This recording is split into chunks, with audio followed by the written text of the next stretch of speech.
Énervé. Non, ça m'énerve. Je suis colère. La voix de la veuvez. Savio Michelot, bonjour. Bonjour. Alors vous êtes conseiller communal à la commune de Granges, vous êtes l'instigateur de la pétition pour que Fribourg ne soit pas le maillon faible de la ligne Genève-Saint-Gall. Vous êtes très engagé dans la politique veuvezane, mais également cantonale. Alors vous êtes sous les couleurs du PLR, dont vous êtes d'ailleurs le secrétaire général pour la section fribourgeoise. Alors, il me semble que je n'ai pas dit de bêtises, après est-ce que vous avez des précisions ou des remarques à faire? Non, c'est tout à fait exact.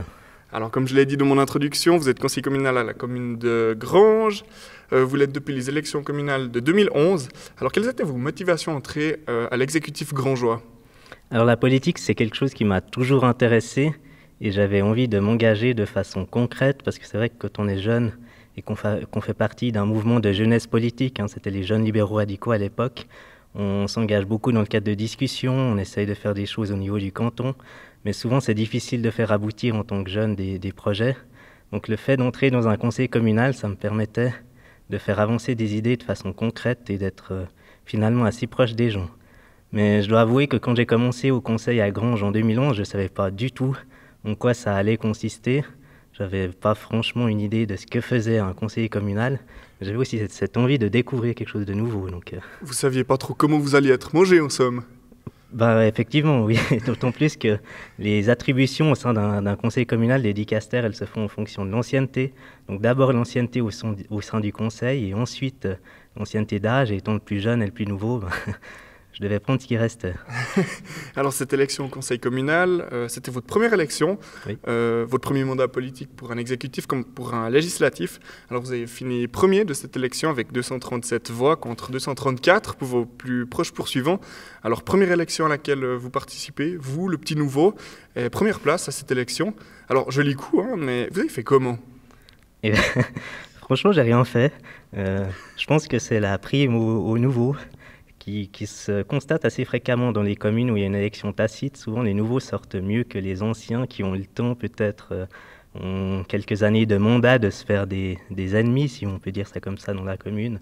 Et c'est vrai que peut-être en tant que nouveau, on a cette facilité-là à être élu plus facilement parce que les gens ont aussi besoin de nouveautés dans un conseil communal où l'élection est tacite, je rappelle, à Granges. Donc il y avait 7 candidats pour 7 sièges. Donc voilà, c'était peut-être aussi la volonté des citoyens de Granges d'avoir quelqu'un de jeune et de nouveau. Et c'est pour ça que j'ai été si bien soutenu. Alors votre campagne, vous l'avez menée avec force, j'imagine. Vous aviez pour objectif d'être élu et de finir premier? Non, pas du tout. Mon objectif, c'était d'être élu. Bon, c'était un objectif finalement assez simple à atteindre vu qu'on n'avait pas d'opposants. Mais je n'ai pas mené de campagne particulière pour ma première élection au conseil communal, vu que les élections tacites, finalement, elles sont assez peu intéressantes de ce point de vue-là, et qu'il y a peu de chances, même si c'est théoriquement possible, qu'un candidat ne soit pas élu. Alors à la commune de Granges, vous êtes en charge du dicaster des écoles, de la petite enfance, du feu et de la protection civile. Alors nous sommes déjà croisés dans un de ces domiciles. Alors vous savez me dire lequel? C'est probablement les écoles. Alors non, malheureusement pas.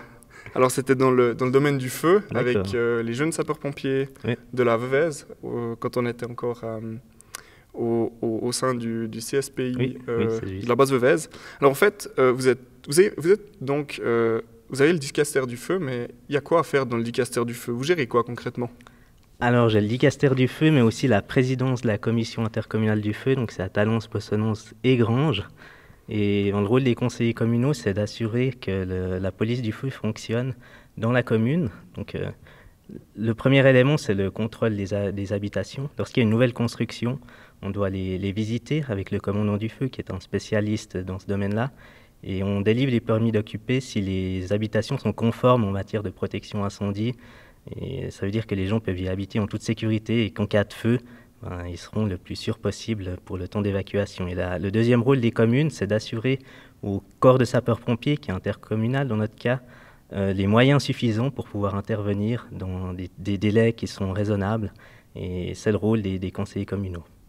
Alors justement, j'allais y revenir. Vous êtes donc le président de la commission intercommunale du feu. Alors, vous aimez cette fonction? Vous vous sentez comment de dire que c'est vous un peu le big boss des pompiers de la base Veuvez? Bon, le big boss, ça reste le commandant. le conseiller communal, même le président, a surtout un rôle administratif et budgétaire par rapport à ça. Et c'est vrai que c'est une fonction intéressante parce que ça permet de donner quelques impulsions quand on est président. C'est aussi le rôle d'un président de donner des impulsions à un corps de sapeurs-pompiers ou à un dicaster d'une manière générale. Et c'est vrai que c'est assez intéressant depuis qu'on a regroupé les 3 communes à Talence, Bossonance et Granges. Ça fait déjà plus de 10 ans.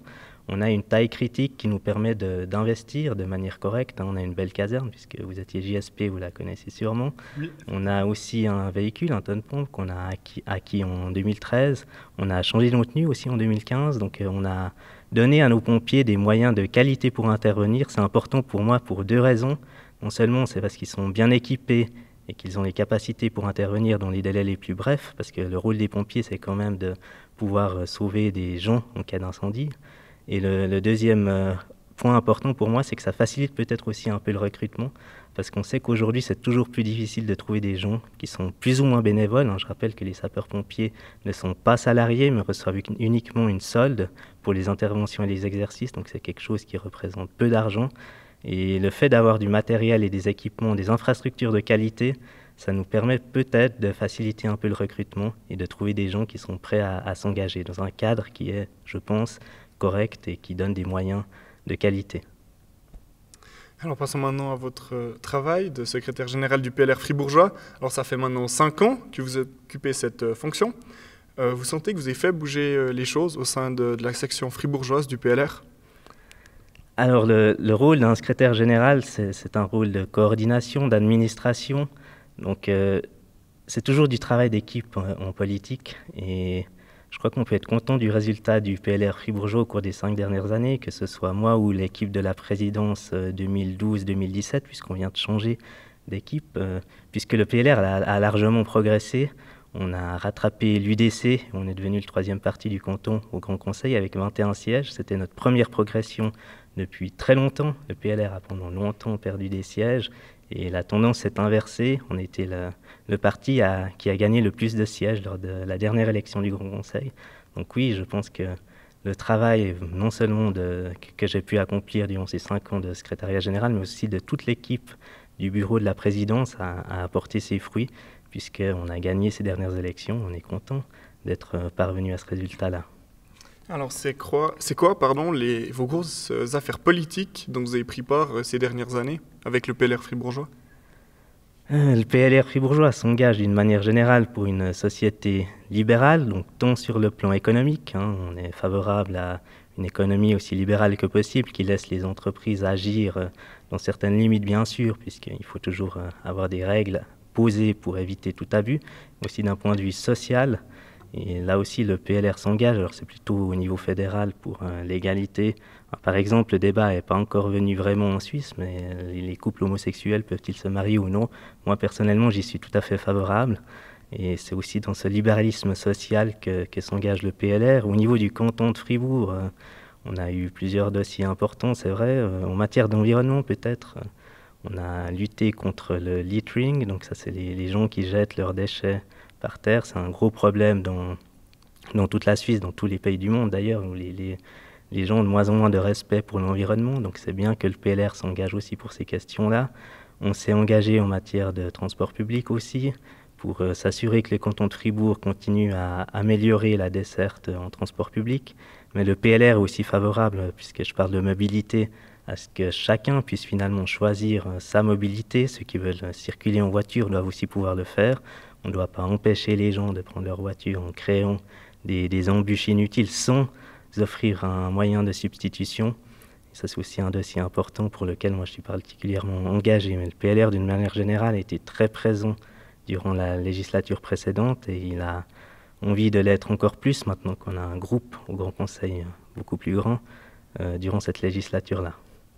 Alors vous êtes donc le secrétaire général du PLR fribourgeois, mais pourquoi avoir choisi le PLR en somme? Alors c'est vrai, c'est toujours difficile de choisir un parti parce qu'on peut rarement être toujours d'accord avec les idées d'un parti qui finalement émanent d'une assemblée de délégués qui est constituée de beaucoup de gens et qui essaye de trouver une majorité sur beaucoup de sujets.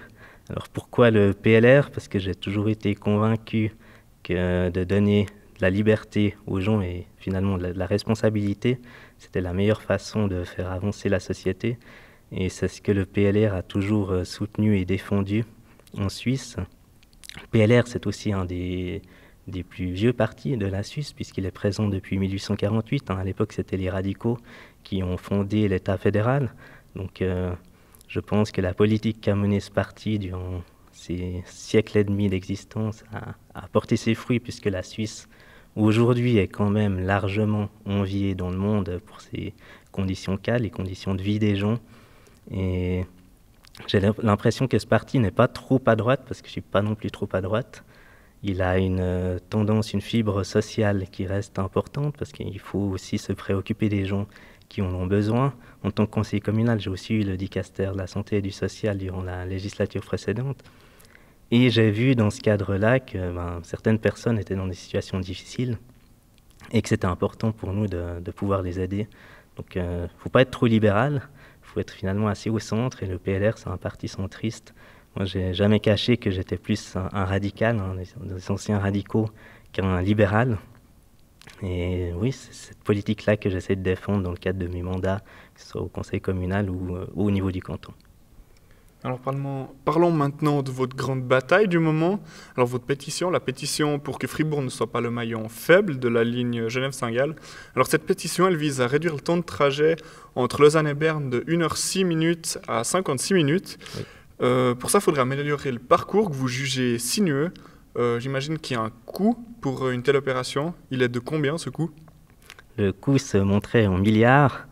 Exactement, je ne peux pas vous le dire parce que les études avaient été faites à l'époque dans les années 90 et les coûts ont sûrement varié depuis. Mais effectivement, ce serait un investissement très élevé.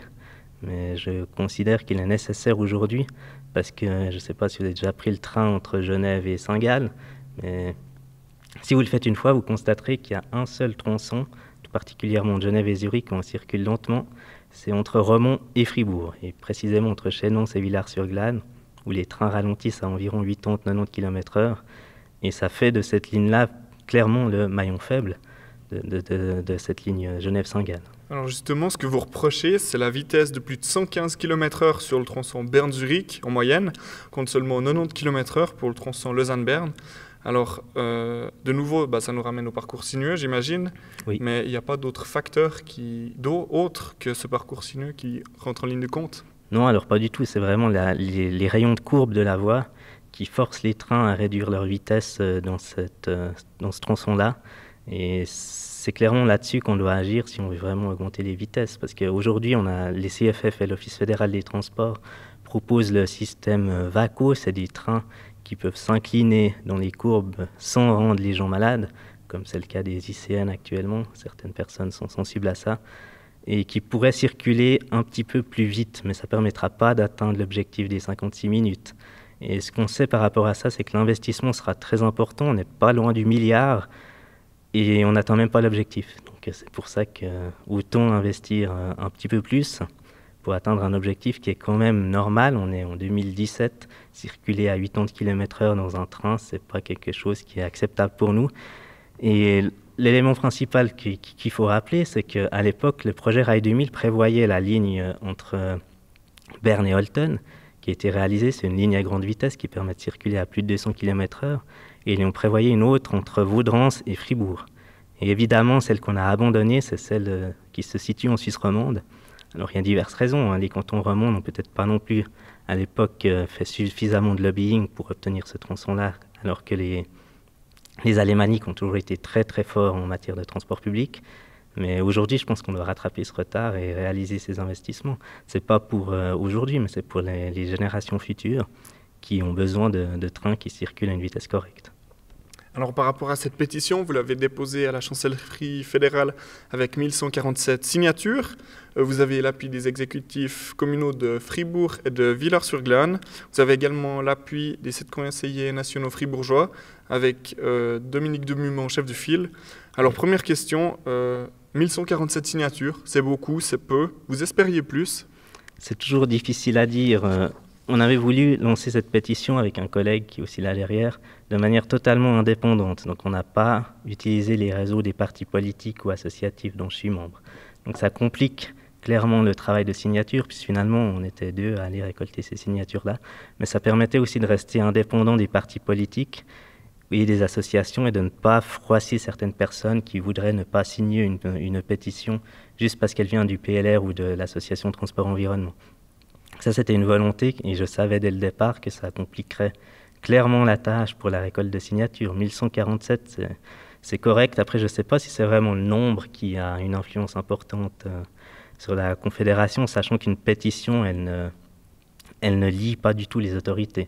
Par contre, le fait qu'on ait été soutenu après par deux des grandes villes du canton, que ce soit Fribourg et Villars-sur-Glâne, mais aussi par les 7 conseillers nationaux, ça c'est un avantage important pour nous. Alors justement, dans les partisans, on peut citer le conseil communal de Fribourg, celui de Villars-sur-Glâne, les 7 conseillers nationaux fribourgeois. Il y a d'autres personnalités importantes du pays qui vous soutiennent dans votre pétition? Non, enfin, on n'a pas non plus abordé les gens hors du canton pour le moment.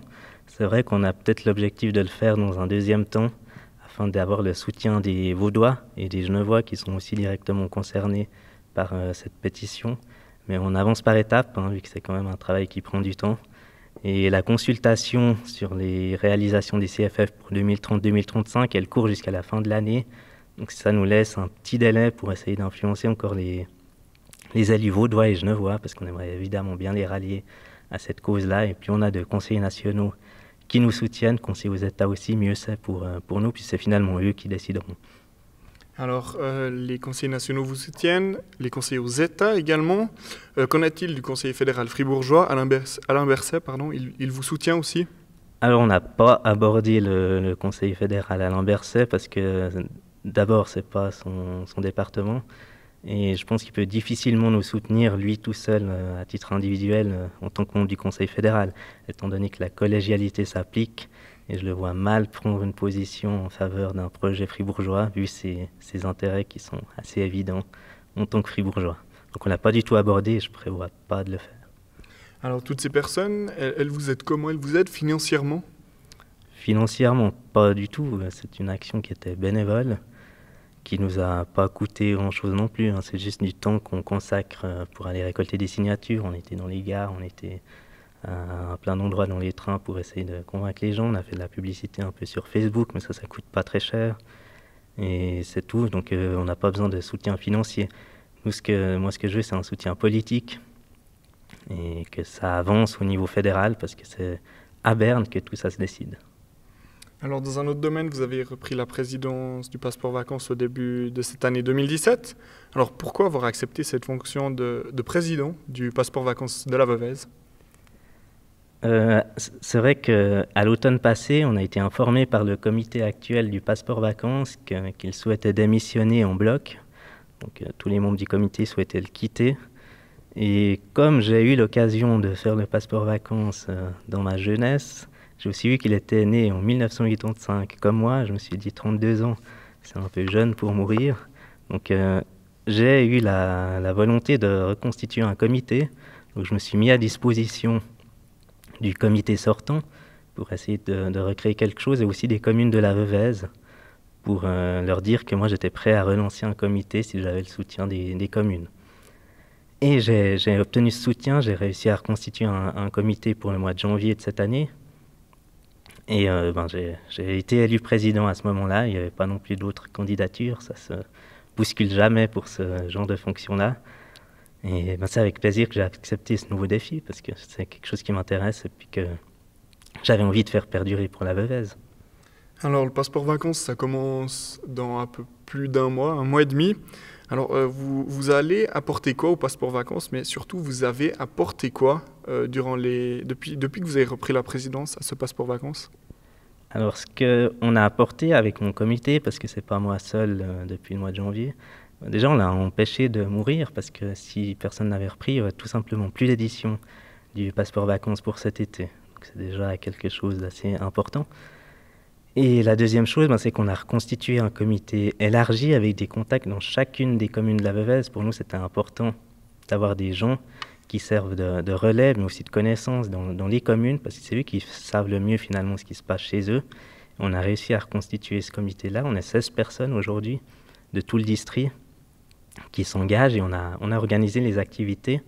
Donc c'est environ 170 activités qui sont prévues pour cet été. Les enfants du district pouvaient s'y inscrire jusqu'à il y a 2 semaines. Maintenant, on est en train de réaliser les attributions des activités aux enfants. Et les passeports vacances seront envoyés aux enfants d'ici 2 ou 3 semaines. Donc ils connaîtront s'ils ont obtenu leur premier choix ou si c'est leur 2e ou 3e choix. Mais en tout cas, je sais que le système, qui est automatique, je le rappelle, il n'y a pas d'arbitraire ni de privilège là-dedans. C'est pas moi qui dit à quelqu'un que je préférerais qu'il a droit à telle ou telle activité. Et j'espère que les enfants seront contents, les parents aussi.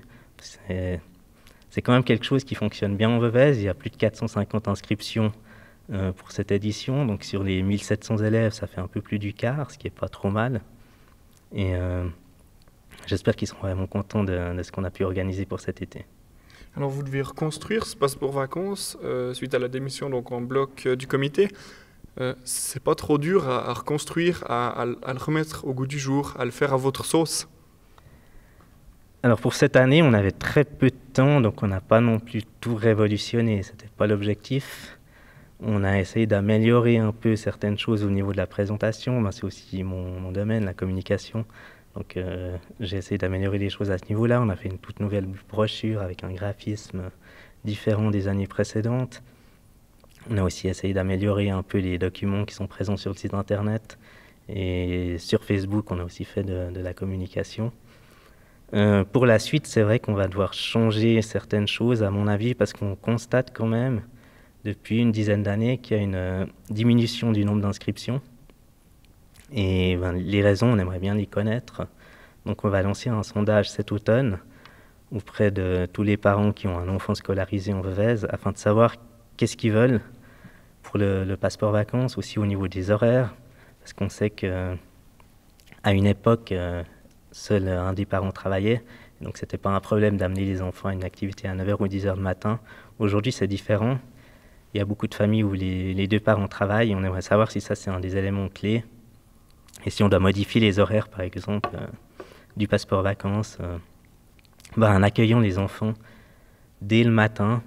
On peut imaginer une sorte d'accueil extrascolaire, un peu de vacances, qui accueillerait les enfants avant les activités pour leur permettre aux parents d'aller à leur travail et de pouvoir amener leurs enfants avant.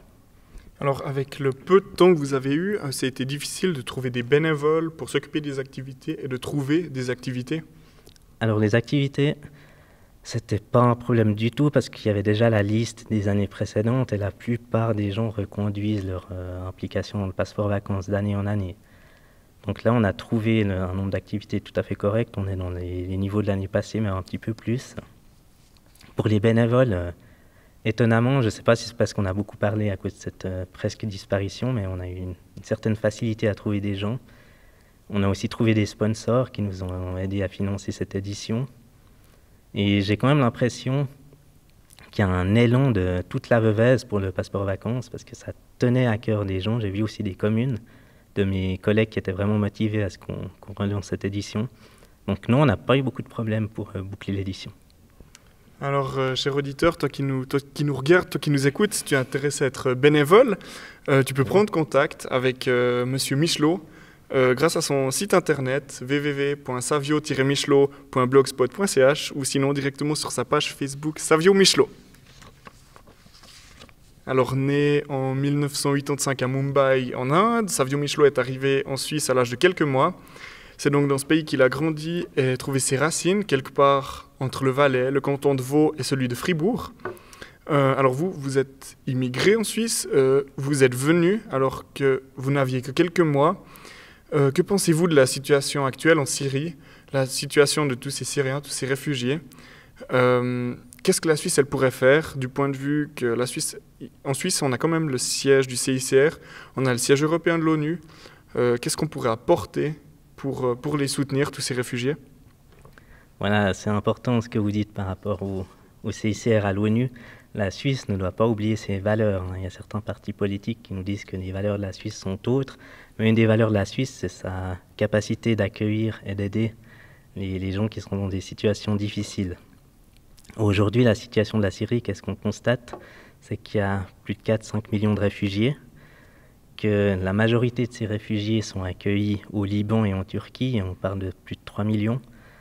Et l'Europe fait finalement assez peu comparativement à ces pays-là, qui n'ont pas les mêmes moyens, le même niveau de vie que le nôtre. Et j'ai l'impression que la Suisse peut faire plus, l'Europe même d'une manière générale peut faire plus pour les réfugiés syriens.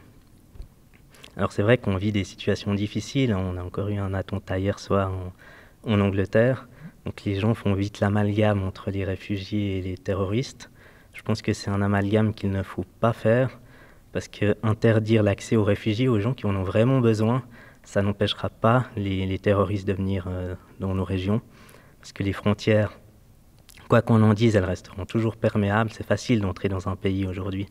Il y a plein de moyens de le faire. On peut construire des murs, mais on sait que ça a une utilité très limitée. Donc il ne faut pas faire de faux amalgames et il faut faire tout ce qu'on peut pour aider ces gens qui en ont besoin, sans oublier bien sûr qu'il y a des gens qui ont besoin d'aide aussi en Suisse. Mais à ce sujet-là, je constate que souvent les partis politiques qui nous disent qu'il faut aider les Suisses avant d'aider les réfugiés syriens ou d'autres pays sont les mêmes partis politiques qui coupent l'aide dans le social. Donc ces incohérences-là, je pense qu'il faut aussi dénoncer auprès de la population. Alors, à une échelle plus régionale, à l'échelle de notre beau district de la Veuvez, vous êtes intégré en Veuvez. On ne pourrait pas, par exemple, accueillir quelques réfugiés syriens en Veuvez, car selon mes sources, il n'y en a aucun en Veuvez. Il n'y a aucun Syrien, aucun réfugié syrien dans notre district. C'est dommage, non? Oui, c'est exact. On n'a pas de structure d'accueil pour le moment en Veuvez. On n'a pas eu non plus de demande du canton. Il faut savoir que c'est le canton qui répartit ensuite dans les districts les réfugiés en fonction des structures qui sont en place. Et la réalité, c'est qu'en Veuvez, on n'a pas tellement de ces structures qui permettent d'accueillir beaucoup de gens d'une manière d'un coup. Et c'est peut-être aussi pour cette raison-là qu'on n'a pas pour l'instant eu de quota de réfugiés à accueillir dans le district. Mais en tout cas, si ça devait être le cas un jour, c'est pas moi qui m'y opposerais, bien au contraire. Je pense que la Veuvez peut aussi faire quelque chose à ce niveau-là. Alors la Suisse est un pays neutre, je vous ne apprends rien, mais cette neutralité elle était remise en cause par certaines armes utilisées dans le conflit syrien, certaines armes qui ont été fabriquées en Suisse. Vous en pensez quoi? Cela remet en effet notre neutralité en cause?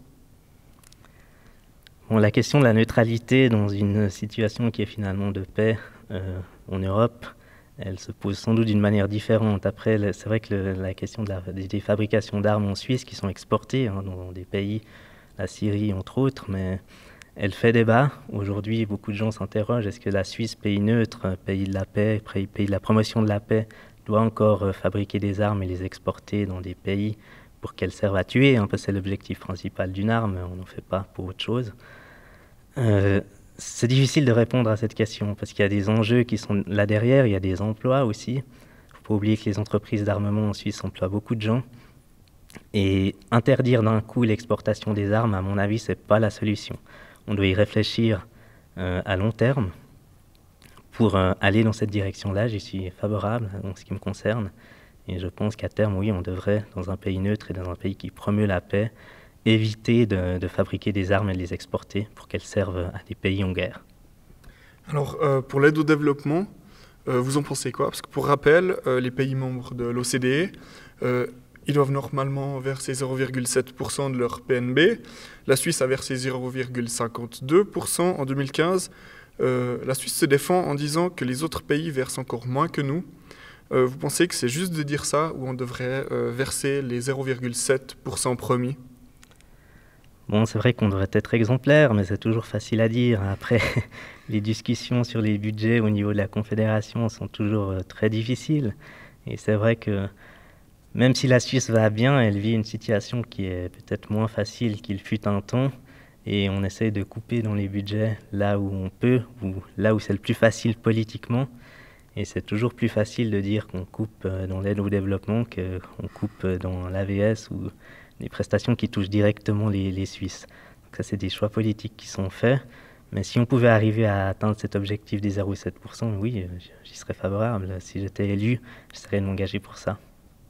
Alors, Savio Michelot, c'est là-dessus qu'on va terminer, sur votre point de vue favorable au 0,7% pour l'aide au développement. Alors je rappelle que vous êtes conseiller communal à la commune de Granges, que vous vous battez pour que Fribourg ne soit pas le maillon faible de la ligne Genève-Saint-Gall. Et je vous remercie de m'avoir accordé cette interview. Merci à vous. Et toi, cher auditeur, si tu veux suivre Savio Michelot sur Internet, va liker sa page Facebook et va faire également un petit tour sur son site internet www.savio-michelot.blogspot.ch. Merci beaucoup.